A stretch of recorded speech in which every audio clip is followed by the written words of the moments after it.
I went home on my lunch break, and I walked over to her house. My anxiety was in my throat. It was still dark in her house from what I could see. Her blinds were all closed. I knocked on the front door. No answer. I rang the doorbell. No answer. I knocked again a bit harder. No answer. I rang the doorbell again. No answer.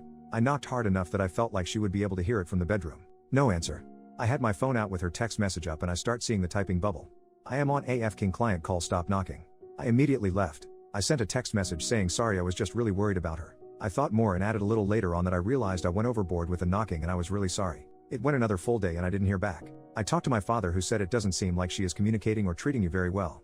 I told him I just wanted to talk to her and I had half a mind to go knock on her door now, at night, just to talk with her and let her know what is going on in my mind. But I was worried about looking crazy or ruining things further. He asked me how much would change from how things have been going. At least if I did this and I could talk with her, I would have an answer. So I wrote a text telling her I was going to stop by in 5 minutes to just chat for a bit, and that it was really important that we talked. I went over and rang her doorbell.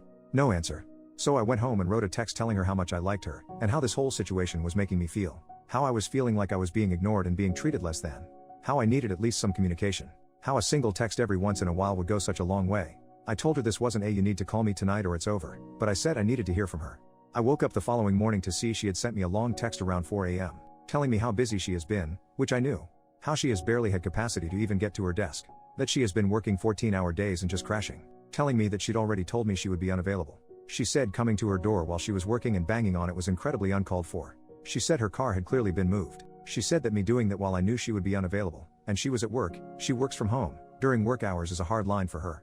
I didn't know that unavailable meant zero contact or being able to see her at all. But regardless, in one fell swoop I ended my relationship with someone I cared about deeply. All because I couldn't get a grip on my anxiety and be patient. Update, 10 days later, my last post kinda blew up, so I figured some people might appreciate an update.